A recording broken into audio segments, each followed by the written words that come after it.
Good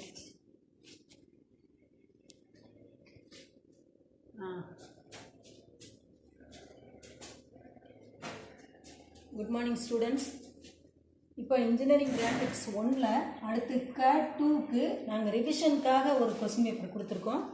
இது வந்து நீங்கள் மீதி கொஞ்சம் நீங்கள் ரெஃபர் பண்ணிக்கோங்க. இருந்தாலும் ரிவிஷனுக்கு உங்களுக்கு இந்த டெஸ்ட்டுக்கு முன்னாடி இன்னும் ரிவிஷன் பண்ணுறதுக்காக இந்த கொஸ்டின் பேப்பர் கொடுத்துருக்கோம், பார்த்துக்கோங்க.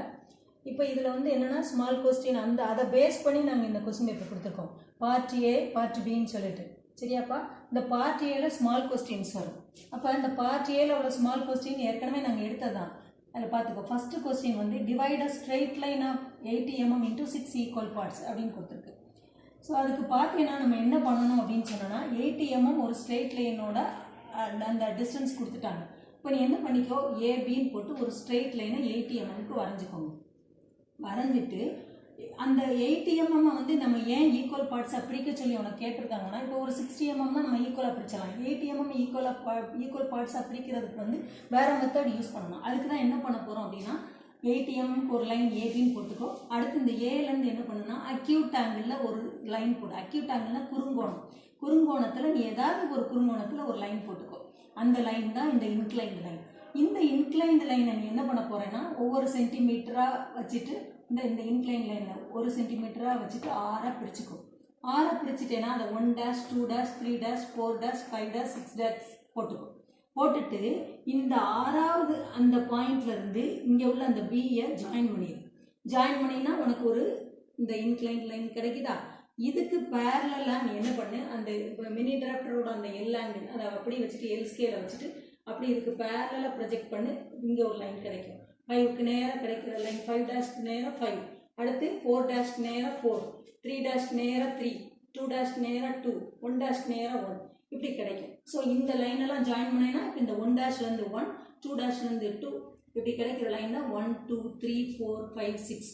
அப்போ இப்படி தான் ஒரு ஸ்ட்ரெயிட் லைனை 6 ஈக்குவல் பார்ட்ஸாக பிரிச்சிருக்கீங்க. அப்போ நீ கடைசியில் இதை நீ போட்டு முடிக்கும்போது என்ன பண்ணணும்னா மற்றது எல்லாமே லைட்டாக இருக்கணும், இந்த ஸ்ட்ரெயிட் லைன் மட்டும்தான் டார்க்காக இருக்கணும். அப்படி இதுதான் 5 marks கொஸ்டின். அடுத்து செகண்ட் கொஸ்டின் பார்த்துக்கோ. Construct an arc tangential to 2 straight lines at 75 degree angle. அடுத்து டேக் 20 mm ரேடியஸ் அப்படின்னு கொடுத்துருக்காங்க. அப்போ நம்ம அதுக்கு என்ன பண்ணணும் அப்படின்னா நமக்கு வந்து அந்த ஸ்ட்ரெயிட் லைனோட அளவு எதுவுமே கொடுக்கல, அதுக்கு பதிலாக அந்த 2 straight lines மட்டும்தான் கொடுத்துருக்காங்க. அப்போ என்ன பண்ண, ஒரு ஹரிசாண்டலாக ஒரு லைன் போட்டுக்கோ. அடுத்து 75 degree ஆங்கிள் கொடுத்ததுனால இந்த ஸ்ட்ரெயிட் லைன்லேருந்து 75 degree ஆங்கிளுக்கு ஒரு லைன் போடு. அந்த லைன் தான் இது, சரியா?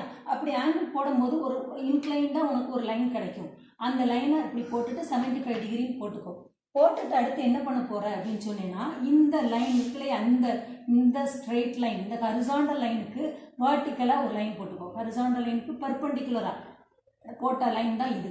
அடுத்து அதே மாதிரி இப்போ இந்த லைன் வந்து இப்படி இன்க்ளைண்டாக இருக்குது. இந்த இன்க்ளைன் லைனுக்கு பர்பெண்டிகுலராக ஒரு லைன் போடும். ஏன்னா அப்படி போட்டேன்னா இங்கே ஒரு லைன் கிடைக்கும், இங்கே ஒரு லைன் கிடைக்கும். ஸோ இந்த பர்பெண்டிகுலர் லைனை அப்படியே வச்சுட்டு இந்த லைனுக்கு பேரலாக அதுலேருந்து நீட்டிவிடு. அதே மாதிரி இங்கேருந்து போட்டது நீ இந்த பர்பெண்டிகுலர் லைனுக்கு பேரலாக இங்கே லைன் போட்டேன்னா இங்கே ஒரு லைனும் இங்கே ஒரு லைன் கிடைக்கும். ஸோ அப்படி கிடைக்கும்போது உனக்கு இந்த முதல்ல போட்ட இந்த ஒரு இன்க்ளைன் லைனுக்கு பேரலாக ஒரு லைன், ஒரு ஆங்கிள், அதாவது ஒரு இன்க்ளைன் லைனும் ஒரு ஸ்ட்ரைட் லைனும் கிடைக்கும். ஸோ அது வந்து இதுக்கு பேரலாக இருக்கும். ஸோ முதல்ல போட்ட லைன் தான் இந்த OA. அடுத்து போட்ட லைன் வந்து இந்த லைன், இந்த லைன், சரியா? இதை போட்டுக்கோ. இதை போட்டேன்னா அடுத்து என்ன கேட்டிருக்காங்கன்னா 20 mm ரேடியஸ்ன்னு கொடுத்துருக்காங்க. இப்போ உனக்கு இந்த லைன் போட்டதுக்கப்புறம் இங்கே ஒரு சென்டர் பாயிண்ட் கிடைக்குது இல்லையா? இந்த பாயிண்ட்டை வந்து நீ இந்த பாயிண்ட்டை சென்டராக வச்சுக்கிட்டு என்ன பண்ணணும்னா 20 mm ரேடியஸ் காம்பஸில் எடுத்து இப்படி ஒரு ஆர்க் கட் பண்ணு. அந்த ஆர்க் கட் பண்ணேன்னா அந்த ஆர்க்கை மட்டும் நீ என்ன பண்ணணும்னா டார்க் பண்ணணும். இதுதான் நம்ம போட்டிருக்க அந்த ஆர்க்கு. இந்த ஆர்க்கை வந்து டார்க் பண்ணிக்கோ. அதுக்கப்புறம் இந்த லைனையும் கூட நீ டார்க் பண்ணலாம். இப்போ நம்ம போட்டிருக்க முதல்ல டார்க் பண்ணணும் அவசியம் இல்லை, இந்த ஆர்க்கை மட்டும் டார்க் பண்ணிக்கோ, அவ்வளோதான். நம்ம போட்டிருக்க லைன் நல்லா ஞாபகம் வச்சுக்கோ. OAன்னு ஒரு லைன் போடு. அடுத்து என்ன பண்ணிக்கோ, 75 டிகிரி ஆங்கிளில் ஒரு லைன் போடு. அடுத்து என்ன பண்ணி இந்த இன்க்ளைன்டு லைன்லேருந்து ஒரு பெர்பெண்டிகுலராக ஒரு லைன் போடு. இந்த ஸ்ட்ரைட் லைன்லேருந்து ஒரு பெர்பெண்டிகுலராக லைன் போடு. ரெண்டு மீட் பண்ணுற பாயிண்ட்டை ஜாயின் பண்ணேன்னா இதுக்கு பேரலாக ஒரு இன்க்ளைன் லைன், ஒரு ஹரிசாண்டல் லைன் கிடைக்கும். அடுத்து இந்த சென்டர் பாயிண்ட்டை வச்சுட்டு 20 mm ரேடியஸை நீ போட்டேன்னா கிடைக்கிற அந்த ஆர்க்கை மட்டும் டார்க் பண்ணிக்கோ. இதுதான் செகண்ட் கொஸ்டின். சரியா? அடுத்து தேர்ட் கொஸ்டின் பாரு. A point D is 50 mm above the HP and 30 mm in front of the VP. Draw the projections. அடுத்து பார்த்தேன்னா ஒரு XY ஒரு லைன் போட்டுக்கோங்க. XY ஒரு லைன் போட்டுக்கோங்க. அடுத்து இந்த பாயிண்ட் Dங்கிற பாயிண்ட் வந்து ஹெச்பிக்கு மேலே இருக்குது. ஹெச்பிக்கு மேலே இருக்கிறதெல்லாம் நம்ம மேலே தான் போடணும், கீழே இருக்கிறது கீழே போடணும். அதான் அபவ் ஹெச்பி பிலோ ஹெச்பி. இப்போ என்ன பண்ணியிருக்கோம்னா 50 mm அபவ் ஹெச்பின்னு கொடுத்ததுனால இங்கேருந்து அதாவது 50 mm எடுத்து ஒரு பாயிண்ட் வச்சுக்கோ, அந்த பாயிண்ட்டை ஞாபகம் வச்சுக்கோ, அதான் இந்த பாயிண்ட்டை குறிச்சிக்கோங்க. அடுத்து என்ன கொடுத்துருக்காங்கன்னா and 30 mm in front of the விபின்னு கொடுத்துருக்காங்க. இன் ஃப்ரண்ட் ஆஃப் விபினால அது கீழே தான் வரணும். ஸோ 30 mm கீழே கொண்டு வா, அதில் ஒரு பாயிண்ட்டை குறிச்சிக்கோ. இப்போ எல்லாமே இன் ஃப்ரண்ட் ஆஃப்னா அது டின்னு தான் குறிக்கணும். இது வந்து அபவ் வரல, இது டி டேஷ். ஸோ இது டி டேஷ். இந்த ரெண்டு பாயிண்ட்டையும் வந்து நல்லா குறிச்சிட்டு இந்த டைமென்ஷனை 30, 15 மார்க் பண்ணினா இந்த கொஸ்டினுக்குரிய ஆன்சர் கிடச்சிருச்சு. இதுதான் தேர்ட் கொஸ்டின். சரியா? இந்த ஸ்மால் கொஸ்டின்ஸ் உனக்கு நாங்கள் இந்த ரிவிஷனில் இந்த 3வது கொடுத்த அந்த ஸ்மால் கொஸ்டின் முடிஞ்சிருச்சு. சரியா? அடுத்து பார்ட் பி பாரு. பார்ட் பியில் இதெல்லாம் வந்து 20 மார்க்ஸ் கொஸ்டின். ஸோ இந்த 20 மார்க்ஸ் கொஸ்டினை வந்து நீ நல்லா ஒவ்வொரு இதையுமே கரெக்டாக போட்டேன்னா, ஒவ்வொரு கொஸ்டினையும் நீ வந்து நல்லா வரைஞ்சேன்னா தான் உனக்கு வந்து நல்ல மார்க் கிடைக்கும். இல்லை என்ன கொடுத்துருக்குன்னா ட்ரா த சைக்ளாய்டா 50 mm டயாமீட்டர் சர்க்கிள் அப்படின்னு கொடுத்துருக்கு. ஸோ இப்போ வந்து நமக்கு என்ன கொடுத்துருக்குன்னா அந்த சைக்ளாய்டுங்கிறத இந்த இடத்துல வந்து நம்ம கொடுத்துட்டாங்க. சில கொஸ்டினில் என்ன பண்ணுவாங்கன்னா ஒரு காயினோட டயாமீட்டர், இதுதான் காயினோட டயாமீட்டர், இல்லை ஒரு ரோலிங் சர்க்கிளோட டயாமீட்டர், அது அந்த டேபிளோட சர்க்கம்ஃபரன்ஸில் சுற்றுது. அப்படி சுற்றுனா அது வந்து ஸ்லிப் ஆகாமல் சுற்றுச்சுன்னா அந்த கர்வை நீ ட்ரேஸ் பண்ணு அப்படின்னு கொடுப்பாங்க. ஸோ அப்போ வந்து அப்படி இருந்தாலும் அந்த சைக்ளாய்டுன்னு கண்டுபிடிக்கணும். ஆனால் இந்த இடத்துல வந்து நமக்கு வந்து டைரெக்டாகவே கொடுத்துட்டாங்க. அப்படி கொடுக்கும்போது சில சமயம் இதில் ரேடியஸ் கொடுக்கலாம், சில சமயம் டயாமீட்டர் கொடுக்கலாம். ஆனால் இந்த இடத்துல டயாமீட்டர்னே கொடுத்துட்டாங்க. இந்த டயாமீட்டர் ஏன் கொடுக்காங்கன்னா அது எந்த இடத்துல ஒரு டேபிளை சுற்றுச்சு அப்படின்னு சொன்னால் அதுக்கு வந்து ஒரு சுற்றளவு வேணும். அதை கண்டுபிடிக்கிறதுக்காக தான் இந்த டயாமீட்டர் கொடுக்குறாங்க. சரியா? இப்போ இந்த இடத்துல 50 mm டயாமீட்டர்னு கொடுத்துருக்காங்க. எப்பயுமே வந்து டயாமீட்டர்னு கொடுத்தாங்கன்னா காம்பஸில் நீ வரையும் போது ரேடியஸ் எடுத்து தான் அந்த சர்க்கிளை வரையணும். அதாவது சர்க்கிளோட எண்ட் டு எண்ட் டிஸ்டன்ஸ் தான் டயாமீட்டர், அதில் பாதி ரேடியஸ். உனக்கு இதை மறந்துடக்கூடாது. சப்போஸ் சர்க்கிள் பிளேட்டில் ஏதாவது போடுறேன்னா டயாமீட்டர் அப்படியே வச்சு போடலாம். ஆனால் இது வந்து நம்ம காம்பஸில் தான் போடுவோம். அப்போ காம்பஸில் போடுறேன்னா இந்த 50 mm பாதி 25 mm ரேடியஸ் வச்சு நீ சர்க்கிள் போடு. அப்படி போடும்போது எண்ட் டு எண்ட் டிஸ்டன்ஸ் 50 வந்துடும். சரி, 50 mm இங்கேருந்து இங்கே வரைக்கும் கிடைக்கும். சரியா? அந்த சர்க்கிள் போட்டுக்கோ. போட்டுட்டு அந்த சர்க்கிளை 8ஆக பிரிக்கணும். அப்போ நம்ம சாதாரண சர்க்கிள் போடும்போது ஒரு சென்டர் பாயிண்ட்டு ஒரு லைன் போட்டால் 4ஆக பிரிச்சிடலாம். அதுக்கடுத்து என்ன பண்ணுறேன்னா ப்ரொடெக்டரை இந்த இடத்துல வச்சு 45 டிகிரி எடுக்கிறீங்க. 45 டிகிரி எடுத்து இந்த பக்கம் 45 டிகிரி, இந்த பக்கம் 45 டிகிரி எடுத்துட்டேன்னா ஆப்போசிட்டை ஜாயின் பண்ணினா கரெக்டாக 8 ஈக்குவல் பார்ட்ஸாக பிரிச்சிடலாம். அப்படி பிரிக்கும் போது சைக்ளாய்டு கர்வ் இப்படி வரனால நம்ம வந்து என்ன பண்ணணும்னா 1 2 3 பிரிக்கும் போது 1 2 3 4 5 6 7 8 இப்படி தான் பிரிக்கணும். அடுத்து பார்த்துக்கோங்க, இந்த சர்க்கம்ஃபரன்ஸ் சொன்னேன் இல்லையா? அப்போ அந்த சர்க்கம்ஃபரன்ஸ் இங்கேருந்து இந்த இதை கண்டுபிடிக்கிறது பைடின்னு நம்ம கண்டுபிடிக்கணும். பைடிங்கிறது வந்து பையோட வேல்யூ வந்து 3.14. இந்த 50ங்கிறது இந்த சர்க்கிளோட டயாமீட்டர். ஸோ அது கிடைக்கிற அந்த ஆன்சர் தான் 157. அதை வந்து என்ன பண்ணணும், இந்த சர்க்கிளோட சென்டர்லேருந்து இங்கே வந்து 157 எடுத்து தான் இந்த லைன் போடுறோம், இந்த ஸ்ட்ரெயிட் லைன் போடுறோம். அடுத்து இந்த ஸ்ட்ரெயிட் லைனை எப்படி நம்ம வந்து இங்கே பிரித்தோமோ அதே மாதிரி இந்த ஸ்ட்ரெயிட் லைனை இந்த சர்க்கிளை பிரித்த மாதிரி 8ஆக பிரிக்கணும். 8ஆக பிரிக்கிறதுக்கு என்ன பண்ணணும், அதே மாதிரி இந்த இதுலேருந்து ஒரு அக்யூட் ஆங்கிள் ஒரு குறுங்கோணத்தில் ஒரு லைன் போட்டுக்கோ. அந்த லைனை 8ஆக பிரிச்சுக்கோ. 8ஆக பிரித்து அந்த லாஸ்ட் பாயிண்ட்டையும் இந்த லாஸ்ட் பாயிண்ட்டையும் ஜாயின் பண்ணிட்டேன்னா உனக்கு ஒரு லைன் கிடைக்கும். அந்த லைனுக்கு பேரலாக அடுத்த லைனை போட்டுகிட்டே போனேன்னா கரெக்டாக வந்து உனக்கு 1 2 3 4 5 6 7 8ன்னு கிடைக்கும். இது வந்து அந்த ஸ்ட்ரைட் லைனை பிரித்த மெத்தட். சரியா? பிரிச்சுட்டேன்னா இங்கே கிடைக்கிற இந்த இங்கே 1 2 3 4 5 6 7 8 கிடைக்கிதா? இந்த இதை நம்ம வந்து என்ன பண்ணணும்னா இந்த சர்க்கிளோட சென்டர் வரைக்கும் கொண்டு போய் வேர்ட்டிக்கலாக போட்டுக்கோங்க, வேர்ட்டிக்கல் லைன் போட்டுக்கோங்க. அடுத்து என்ன பண்ணுன்னா இந்த சர்க்கிளில் ஏற்கனவே 8ஆக பிரித்ததில் நீ என்ன பண்ணு, இந்த 8லேருந்து ஒரு லைன் போட்டுப்பேன்னா அதான் இந்த எண்டு லைன். அடுத்து இந்த 7ம் இந்த இடத்துல உள்ள இந்த அதாவது 7 இருக்கு, அந்த 7ம் 1 ஒரே லைனில் இருக்கும். ஸோ அதில் ஒரு ஹரிசாண்டல் லைன் போட்டுக்கோ. அடுத்து 2 6க்கு நேரம் ஒரு ஹரிசாண்டல் லைன் போடு. அப்படி அந்த ஹரிசாண்டல் லைன் இங்கே போடும்போது இது சென்டர் லைனாக இருக்கிறதுனால என்ன பண்ணுறேன்னா ஒரு பெரிய லைன் ஒரு டாட், ஒரு பெரிய லைன் ஒரு டாட் அப்படி போடுறதான் சென்டர் லைன். அதை போடும்போது அந்த வெர்டிக்கல் லைனும் அந்த ஹரிசாண்டல் லைன் மீட் பண்ணுற அந்த பாயிண்ட்டை C1 C2 C3 C4 C5 C6 C7 C8 போடணும். அடுத்து இந்த 5ஐயும் 3ஐயும் சேர்த்து ஒரு ஹரிசாண்டல் லைன் போடு. அடுத்து இந்த 4லேருந்து ஒரு ஹரிசாண்டல் லைன் போடு. போட்டேன்னா இது க்ளோஸ் ஆயிடும். இதுதான் இந்த சர்க்கம்ஃபரன்ஸ். இப்போ இதுக்குள்ளே தான் இந்த சைக்ளாய்டு கர்வ் வரணும். சரி,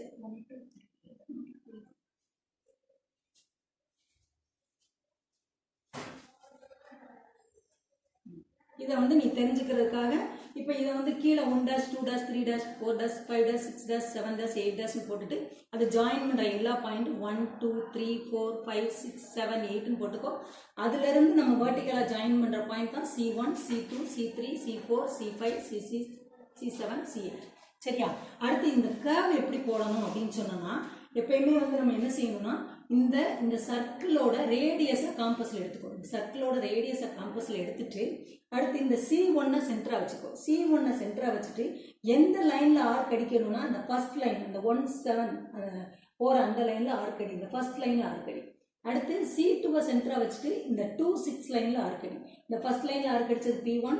அடுத்து C2 சென்டராக வச்சுட்டு செகண்ட் லைனில் ஆர்க் அடிச்சா P2. அடுத்து C3 சென்டராக வச்சுட்டு தேர்ட் லைன் இந்த 3யும் 5 இருக்குல்ல அந்த லைனில் ஆர்க் அடி, அதான் P3. அடுத்து C4 சென்டராக வச்சுட்டு இந்த எண்டு லைனில் P4. அடுத்து C5 சென்டராக வச்சுட்டு இந்த 3 5 லைனில் அடிச்சுன்னா அதான் P5. அடுத்து C6 சென்டராக வச்சுக்கோ. அது இந்த 2 6 லைனில் ஒரு ஆர்க் போட்டினா அதான் P6. அடுத்து C7 சென்டராக வச்சுட்டு இந்த லைன் இந்த 1 7 லைனில் அடிச்சுன்னா அதான் வந்து P7.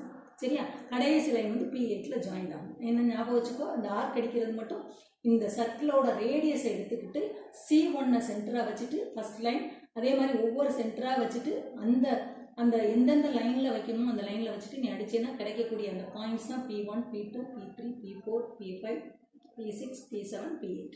இப்போ நம்ம இதெல்லாம் ஜாயின் பண்ணோன்னா உனக்கு கிடைக்கிறது தான் இந்த கர்வ் தான் வந்து நமக்கு வந்து கரெக்டாக வந்து சைக்ளாய்டு. சரியா? இப்போ நம்ம என்ன பண்ணணும்னா இந்த ஆர்க்கை மட்டும்தான் டார்க்காக போடணும். மற்றது எல்லாமே இந்த சர்க்கிளை பிரிக்கிறது, எட்டா பிரிக்கிறது, இந்த லைனை பிரிக்கிறது, இந்த வேர்ட்டிக்கல் லைன் இதெல்லாம் கொஞ்சம் லைட்டாக இருக்கணும். இந்த கர்வ் மட்டும்தான் டார்க்காக இருக்கணும். அடுத்து நீ எழுதுறதெல்லாம் வந்து இதில் என்ன பண்ணணும், இந்த சர்க்கிளோட டயாமீட்டர் 15 எழுதணும், அதுதான் டயா 50.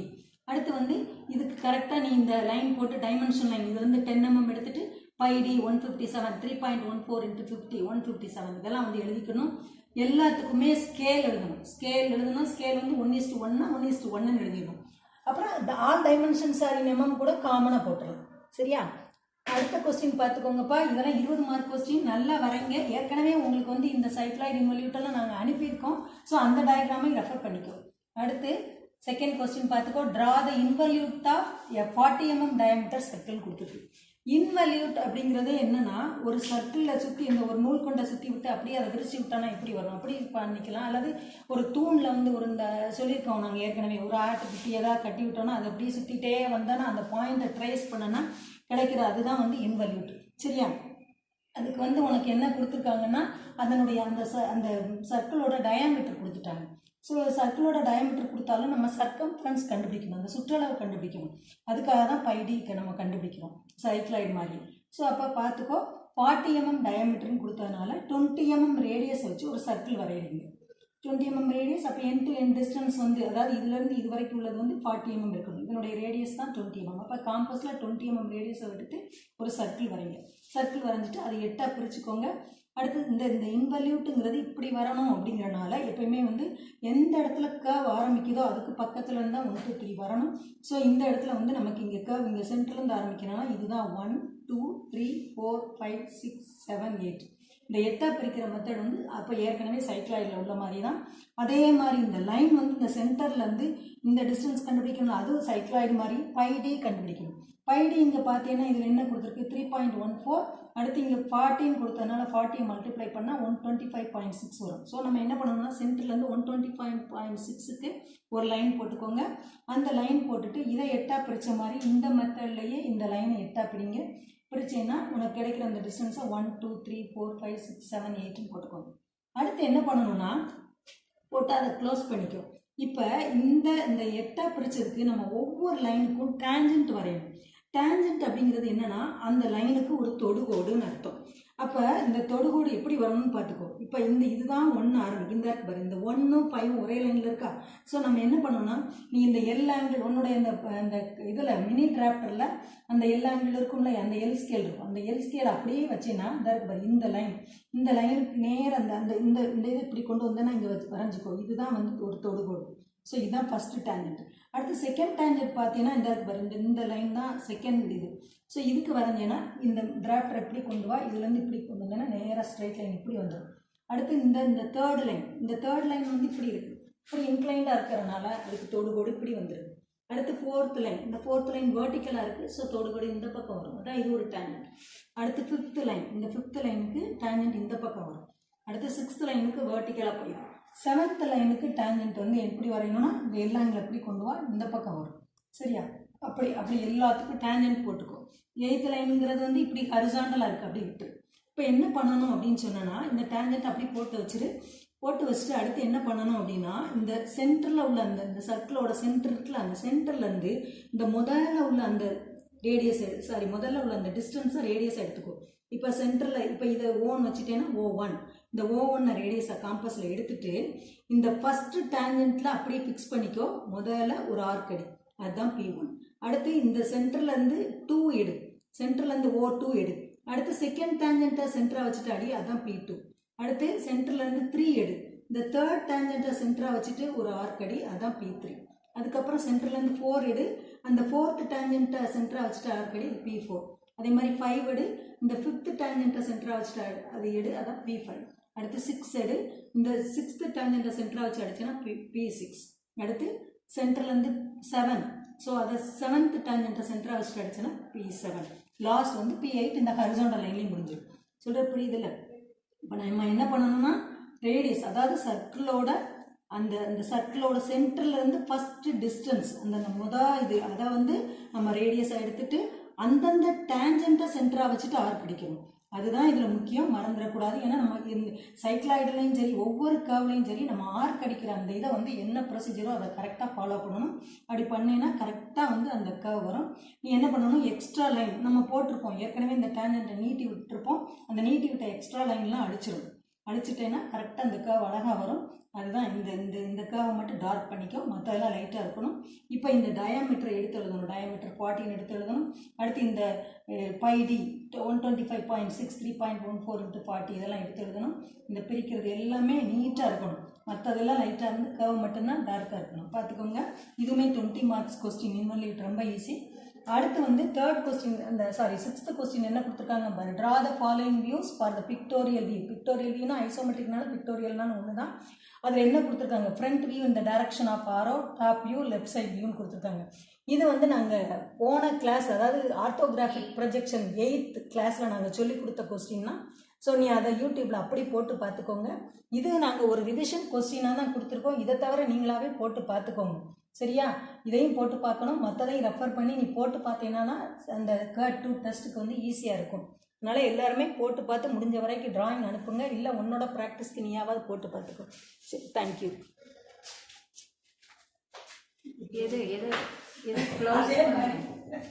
வாங்க அதே செஞ்சு